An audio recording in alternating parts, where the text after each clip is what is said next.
Bonjour Yannick Jadot. Bonjour. Emmanuel Macron a rendu public hier son plan eau qui était très attendu. 53 mesures pour mieux gérer cette ressource qui se fait de plus en plus rare en France. Alors avant de revenir sur le détail de ces mesures, qu'est-ce que vous vous êtes dit hier en écoutant le président présenter ce plan ? C'est la fuite en avant.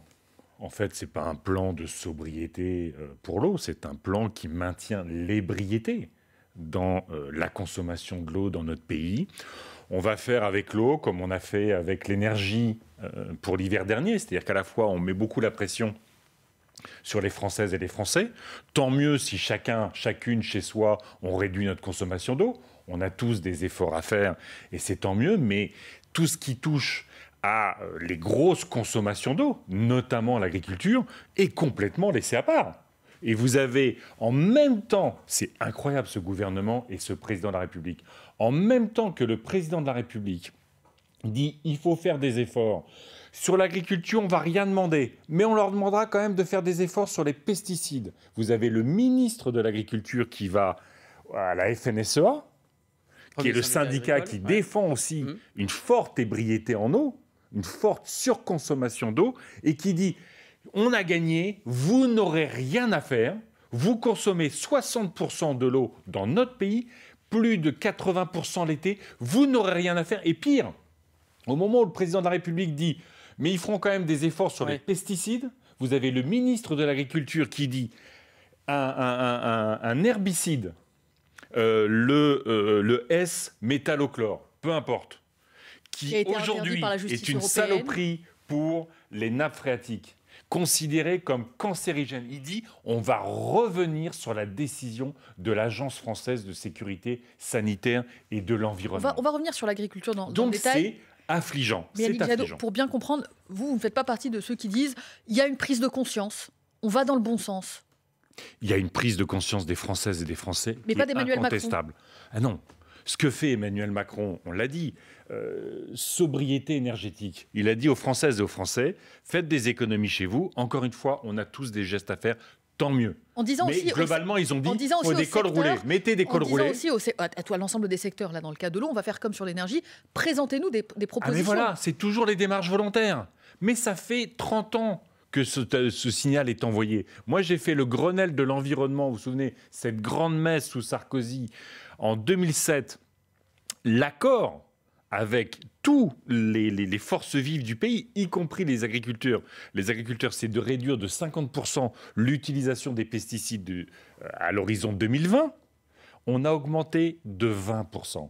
Ces démarches volontaires, ça ne sert à rien. On met des centaines de millions d'euros pour soutenir des démarches volontaires que les acteurs évitent, contournent, reportent.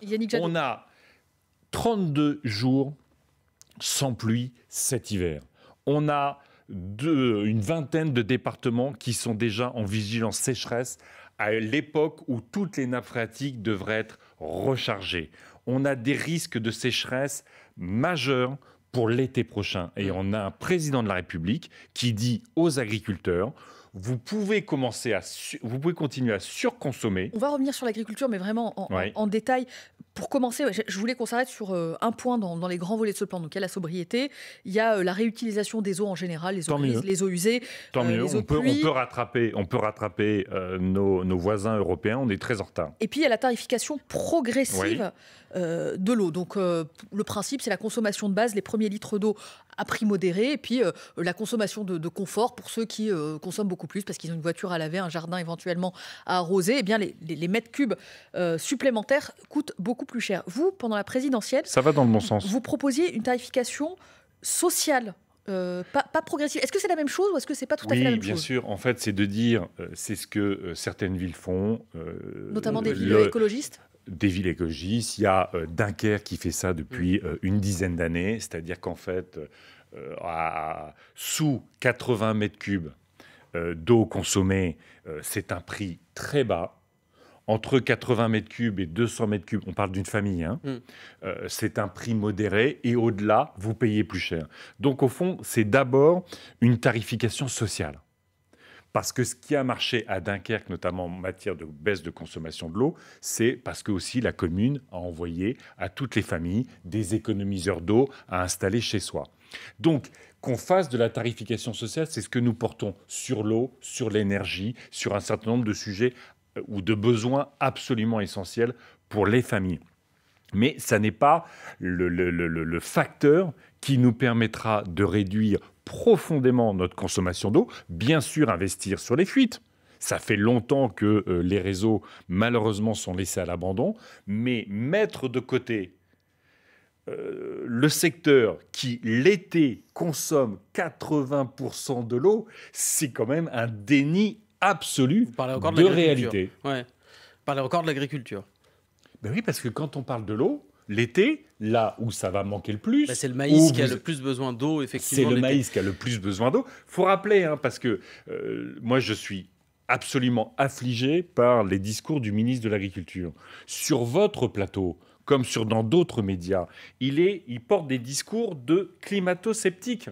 Quand il dit cette sécheresse, elle est exceptionnelle, mais vous inquiétez pas, ça reviendra pas ou ça reviendra pas aussi fort. C'est le contraire de ce que disent tous les climatologues. Pour vous, par exemple, quand le préfet d'Ardèche suspend la délivrance de permis de construire dans 22 communes du département en disant ça va mettre en difficulté les populations déjà présentes en acceptant que de nouvelles personnes arrivent et qu'il n'y ait plus assez d'eau à partager, ça, c'est le sens de l'histoire. C'est-à-dire que c'est ça qui va nous arriver demain dans d'autres communes de France, dans d'autres départements de France. C'est ça qui est en train d'arriver. Vous avez effectivement des régions qui sont en stress hydrique permanent et qui sont obligés de suspendre tous les permis de construire parce qu'ils ne peuvent plus assurer des quantités suffisantes d'eau potable. Et donc, c'est pour ça qu'il faut agir. Quand le président est dans construire, par exemple, dans le Var ou dans les Alpes-Maritimes, qui sont des départements qui attirent énormément de retraités, par exemple. La difficulté dans ces départements, vous le savez, c'est que non seulement les gens arrivent, mais en plus, ils construisent une piscine en même temps. Donc, on a un vrai sujet de quantité d'eau potable. Est-ce qu'il faut un moratoire sur la construction de piscines, par exemple ? Dans certaines régions, c'est ce qu'ils sont en train de faire. Ça existe, ils ont raison. Mais est-ce que ça doit être une décision prise de manière nationale, puisque le problème de la sécheresse... Il faut s'adapter aux régions. Je veux dire, moi, je ne suis pas pour l'interdiction des piscines pour beaucoup de familles. Piscines, ouais. Non, pour beaucoup de familles, c'est ce qui permet d'ailleurs parfois de compenser le fait de ne pas partir en vacances. Parce qu'on n'a plus les moyens de partir en vacances. On va mettre une piscine qui s'installe, qui est gonflable ou qui permet aux enfants de jouer, y compris en période de canicule. Donc, on a un sujet majeur, la disponibilité en eau. La loi est très claire. C'est la priorité. Première priorité, l'eau potable. Deuxième priorité, la nature, c'est-à-dire le maintien des milieux naturels. Troisième priorité, les utilisations économiques. Donc ça va être les centrales nucléaires. Emmanuel Macron nous a inventé encore une nouvelle technologie. Ça y est, pouf, des centrales de 40 ans vont avoir de l'eau en circuit fermé. On ne sait pas combien ça va coûter. J'explique rapidement pour les centrales nucléaires, parce qu'aujourd'hui, on prend du retard. L'eau, pour refroidir les réacteurs, est prélevée dans des fleuves, dans les points d'eau alentours, et elle est ensuite, une fois qu'elle a été utilisée pour refroidir les réacteurs, rejetée à une température plus chaude, ce qui pose des questions sur la biodiversité notamment. Alors, pas seulement, ça pose des questions sur la production. Parce que quand vous avez plus de débit, quand le niveau des rivières, des fleuves baisse et que vous n'avez pas assez de débit du fait de la sécheresse, eh bien, vous ne pouvez pas refroidir vos réacteurs, donc vous les arrêtez, donc ça pose un problème d'approvisionnement. C'est quasiment jamais arrivé pour l'instant d'arrêter des réacteurs à cause du débit. À chaque fois que vous avez une sécheresse, il y a certains réacteurs que vous arrêtez. Mais c'est quasiment jamais arrivé l'été dernier, par exemple. Il y a eu quelques dérogations même aux on ne parle pas des dérogations pour rejeter de l'eau qui est plus chaude. Réchauffer, ce qui est déjà un peu presque scandaleux, puisque c'est sortir de la loi. Ce qui a surtout arrêté les réacteurs, c'était les problèmes de corrosion ou la maintenance. Yannick Jadot, juste le temps du fil info, parce qu'il est déjà 8h42. C'est vous qui me relancez, monsieur. Je suis désolé, on a beaucoup de choses à discuter avec vous. Eurodéputé Europe Écologie Les Verts, 8h42, Maureen Suignard. Est-ce un coup d'arrêt à la vie politique de Donald Trump ? La justice décide de poursuivre au pénal l'ancien président américain, une première. L'affaire remonte à 2016. Il est soupçonné d'avoir payé une actrice porno pour qu'elle cache une supposée liaison entre deux. 100 € pour les travailleurs modestes, une prime carburant que vous pouvez encore demander face à la flambée des prix de l'énergie. Vous avez jusqu'à ce soir pour faire une demande sur le site des impôts. 80 CRS mobilisés ce matin pour évacuer l'université de Bordeaux-Victoire. Le site occupée depuis 10 jours par les opposants à la réforme des retraites. Hier soir, ce sont des manifestants contre les violences policières qui ont défilé dans de nombreuses villes de France. Après la mobilisation de Sainte-Soline dans les Deux-Sèvres, l'un des 2 manifestants gravement blessés la semaine dernière est sorti du coma. Le ministre de la Santé va suivre l'avis de la Haute Autorité de Santé, la HAS, favorable à la fin de l'obligation vaccinale des professionnels de santé contre le Covid. Le vaccin reste efficace pour les personnes fragiles et les soignants, rappelle sur France Info Arnaud Robinet, le maire de Reims et président de la Fédération hospitalière de France. France Info. Le 8-30 France Info, Neil Latrousse, Laurent Sénéchal. Toujours avec Yannick Jadot, eurodéputé Europe Écologie Les Verts, j'y arrive. Le volet agricole du plan eau, on l'a déjà un peu abordé. Et effectivement, c'est sans doute celui sur lequel le gouvernement avance le plus prudemment. Il y a ce qu'on cultive, comment on le cultive. Et comment c'est sur lequel il recule rapidement. Pour vous, il n'y a aucune avancée dans ce qui a été annoncé hier? Mais écoutez, c'est clairement mis de côté. Qu'est-ce que dit le président de la République? Il dit qu'il faut adapter nos cultures, par exemple. Oui. Il dit si on construit des bassines, il faut qu'il y ait des contreparties, que les agriculteurs utilisent moins de pesticides et utilisent moins d'eau. Et que l'eau bénéficie à plus de personnes. On est dans un système qui est totalement dingue aujourd'hui. Il faut rappeler que 94% de notre agriculture n'est pas irriguée. C'est-à-dire que les agriculteurs, les agricultrices travaillent avec l'eau de pluie et le rechargement des nappes phréatiques.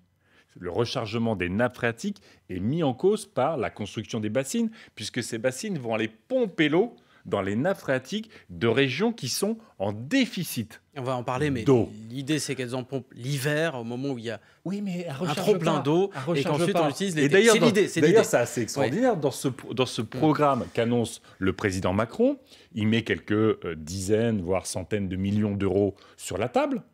Il met moins que ce qu'il va mettre dans la construction des bassines, parce que ces bassines sont financées à 70% par nos impôts. On finance les bassines avec nos impôts. Vous savez que sur votre facture d'eau, vous payez une redevance eau. La redevance eau, c'est ce qui permet à l'eau d'arriver chez vous et c'est ce qui permet de la traiter. 70% de cette redevance est payée par les consommateurs privés, les familles, qui en utilisent à peu près 20%. Les agriculteurs, qui en utilisent 60%, payent 5% de la redevance eau. Donc, nous participons en permanence à travers nos impôts à une agriculture et un système d'irrigation qui est totalement incompatible avec le climat, totalement incompatible avec la protection. Alors, il faudrait qu'ils payent plus, les agriculteurs, cette redevance eau? Non. Ils en ont les moyens? Écoutez, il y a un moment donné, si vous voulez agir, c'est marrant de faire la tarification progressive pour les consommateurs, mais de laisser ceux qui consomment le plus d'eau, parfois de manière irresponsable, qui cotisent davantage, sans qu'ils payent davantage. Beaucoup d'irrigation est parfaitement acceptable. Quand vous faites des légumes, vous avez besoin d'eau, beaucoup moins. Mais continuez, encore une fois, à faire du maïs irrigué sur quelques surfaces qui concernent quelques dizaines de producteurs et d'accaparer l'eau au détriment des autres paysans, au détriment de l'eau potable, au détriment dans cette région du Marais Poitevin, au détriment des ostréiculteurs. Donc on est dans un système, encore une fois, qui est aberrant. Vous ne croyez pas Emmanuel Macron quand il dit qu'elle sera mieux partagée, cette ressource? Ce ne sera plus des bassines pour quelques agriculteurs. Il faudra penser à inclure plus de monde dans le partage de l'eau. Mais ça, c'est du blabla. Pardonnez-moi, mais c'est du blabla. La réalité, c'est qu'aujourd'hui, vous avez, y compris ce gouvernement et l'État, est en illégalité, puisque l'État, vous avez une dizaine de bassines qui ont été arrêtées par les tribunaux, justement parce qu'il y a un problème de dimensionnement, il y a un problème de ressources en eau. L'État laisse ces bassines continuer à être construites. Vous avez des bassines interdites par la loi en Charente-Maritime, elles fonctionnent aujourd'hui. Vous avez vu la retenue d'eau, lac du Caussade, en Lot-et-Garonne, où vous avez... C'est totalement interdit. Totalement interdit. Ouais. Le président de la Chambre d'agriculture a été condamné. Vous avez notre secrétaire national qui va dans la région, qui est menacé. Le président de la Chambre d'agriculture, c'est une chambre consulaire. C'est une délégation de service public. Et vous avez les autorités locales, ils vous disent quoi? Vous ne devriez pas venir, vous savez, il a tout pouvoir. Bon, là, on s'éloigne du sujet, en l'occurrence, Non, Parce que, en fait, la réalité, c'est que vous avez beaucoup de paysannes et de paysans qui sont dans des difficultés majeures, qui ne vivent pas de leur métier. Et qu'au lieu de soutenir ces paysannes et ces paysans qui sont responsables, qui voient bien que les pesticides, ça tue la biodiversité, qui ont envie de faire des produits de qualité pour que nous puissions les manger, et ben ces paysans-là sont mis de côté au profit d'une minorité, très petite minorité de nos agriculteurs qui n'en ont rien à faire du climat, rien à faire de l'eau, de la souveraineté alimentaire ne vous convainc pas non plus, ce qui est évoqué par le gouvernement en disant c'est au nom de la souveraineté alimentaire aussi parce qu'on a besoin de produire ce que l'on mange. Mais c'est là, en plus, là aussi on est aberrant. Ce maïs irrigué à coup de subvention, encore une fois, c'est notre argent qui paye l'irrigation. Hein. Alors, dans le cas du marais de Poitevin, il n'y a pas que du maïs. Hein. Il me semble qu'il y a aussi d'autres types de céréales qui sont cultivées. Et il y a même Non. On est sur le maïs irrigué, encore une fois. Il y a des maïs qui ne sont pas irrigués. Hein. Donc je rappelle le problème du maïs, ça consomme en fait moins d'eau que le blé par exemple ou évidemment le riz. En revanche, ça demande de l'eau au pire moment, c'est-à-dire en été. Ce maïs-là, il faut être très clair, on ne le met pas dans notre assiette. Non, c'est du maïs qui a des éleveurs. Pour l'élevage industriel qui est nourri en partie avec ce maïs-là, en partie avec le soja importé qui participe de la déforestation en Amazonie. À l'inverse, voilà typiquement ce qu'on devrait arriver à faire. On devrait arriver à dire, plutôt que de faire du maïs qui est totalement inadapté aujourd'hui aux conditions de production de la Nouvelle-Aquitaine, on fait par exemple de l'élevage en herbe. Vous savez, une vache, ça pâture, ça mange de l'herbe. Donc on contraindrait, ou alors on donnerait de l'argent, on subventionnerait un type de production. De toute façon, vous avez 400 millions d'euros. On accompagne les agriculteurs vers des systèmes qui, là, renforcent notre souveraineté, là, permet à des éleveurs de bien vivre et évite la dégradation. Quand vous faites du bio, quand vous faites de l'élevage, vous protégez les terres et vous protégez la ressource en eau. Yannick Jadot, est-ce que vous cautionnez l'action radicale en matière d'écologie ? Alors, je ne sais pas ce que ça veut dire l'action radicale. Vous êtes volontairement ambigu. Je condamne toutes les violences, si c'est la question. On va se le dire. Est-ce que le jeu en valait la chandelle à Sainte-Soline ? Est-ce qu'il fallait défendre coûte que coûte, essayer coûte que coûte de se rendre sur ce terrain, cette bassine en construction, face aux forces de l'ordre ? Alors, j'ai toujours, et vous ne me prendrez jamais en défaut, condamné toutes les violences.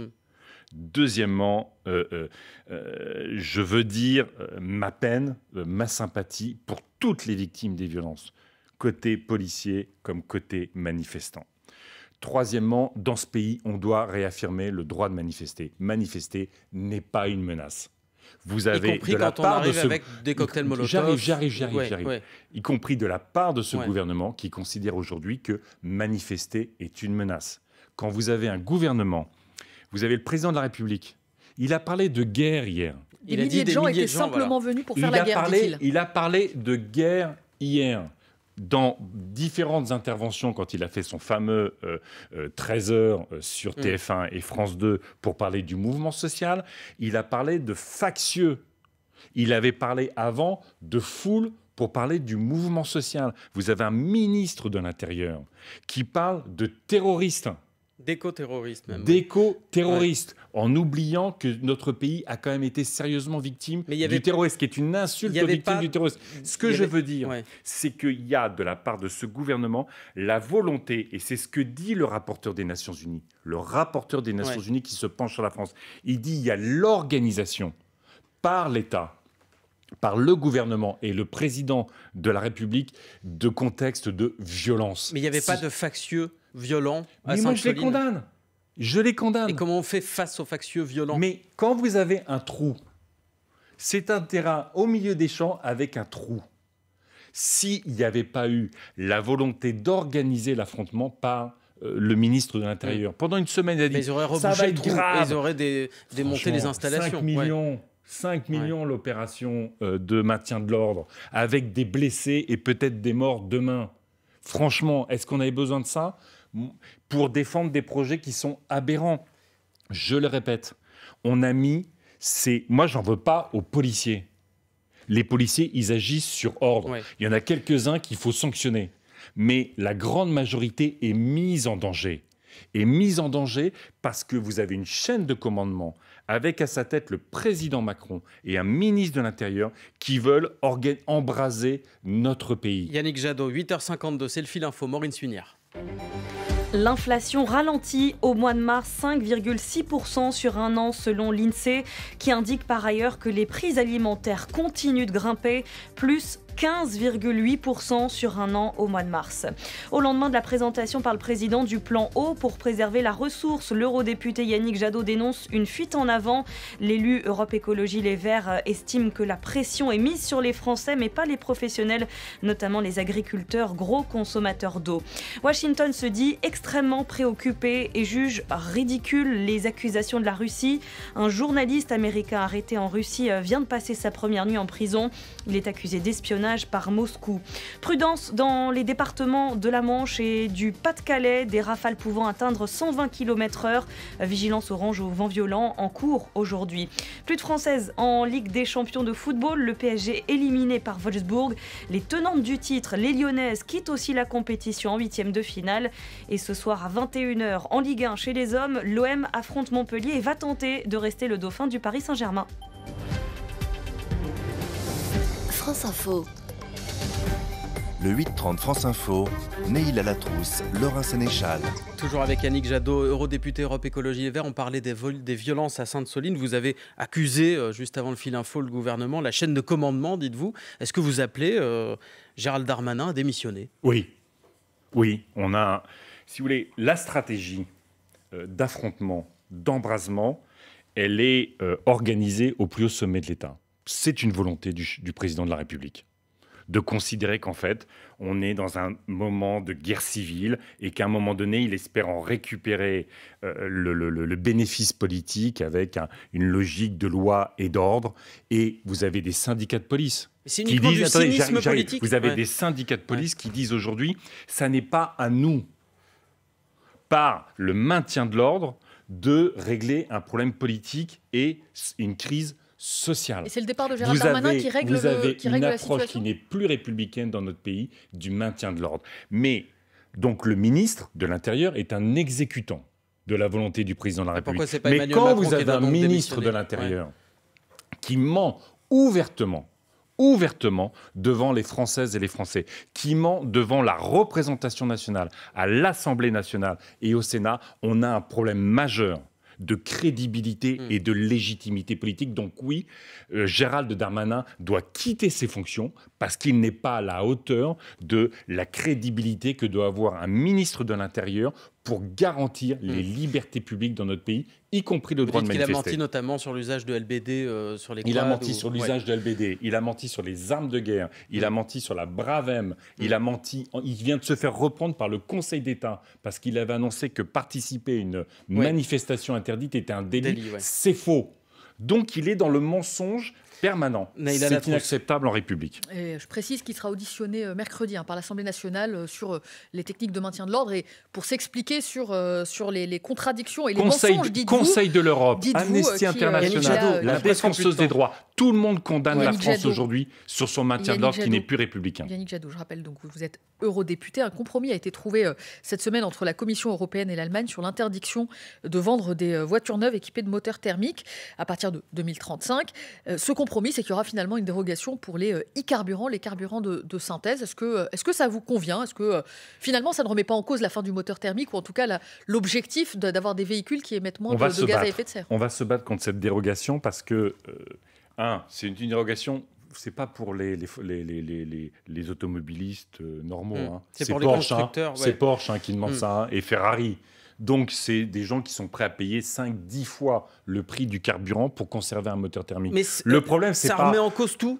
Parce que les autres constructeurs disent, nous, de toute façon, on est engagé sur l'électrique.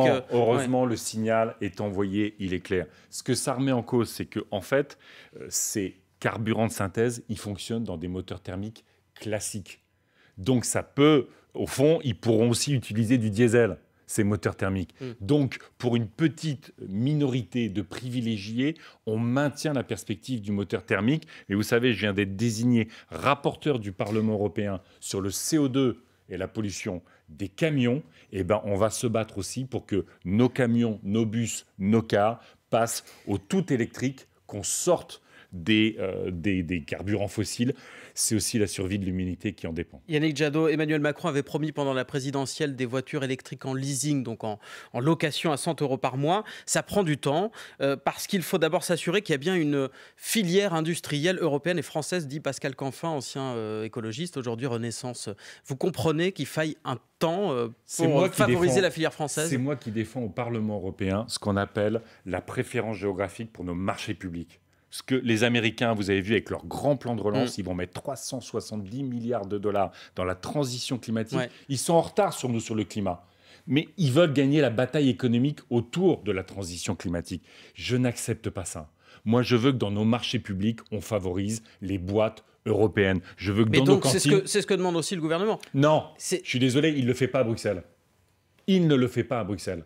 D'ailleurs, le patron du groupe Renaissance au Parlement européen, Stéphane Séjourné, n'a pas voté l'amendement que j'avais posé sur le plan de relance européen pour qu'on favorise les entreprises européennes sur nos marchés publics. En Europe, c'est 1800 milliards d'euros. C'est un levier extraordinaire pour réindustrialiser, relocaliser. Mais encore une fois, si on mettait en place le leasing maintenant, ce seraient des entreprises chinoises qui pourraient en bénéficier. Justement, parce qu'ils sont en avance sur l'électrique. Favorisons sur nos marchés publics. C'est ce que dit le gouvernement en disant non, mais il faut attendre que ce soit Sauf qu'il ne le défend pas à Bruxelles. Il le dit sur votre plateau, mais il ne le défend pas en Bruxelles. Donc, il faut le faire rapidement. Il faut que nos constructeurs automobiles soient soutenus parce qu'en Europe... Et notamment avec l'argent européen. En Europe, européen. on fait de la réglementation, mais on ne fait pas de budget. Et on ne privilégie pas notre industrie. C'est une faute aujourd'hui. Nous allons perdre la bataille économique face aux États-Unis ou en Chine si on ne change pas ça. Yannick Jadot, merci beaucoup, invité du 8h30. Bonne journée à vous. Merci.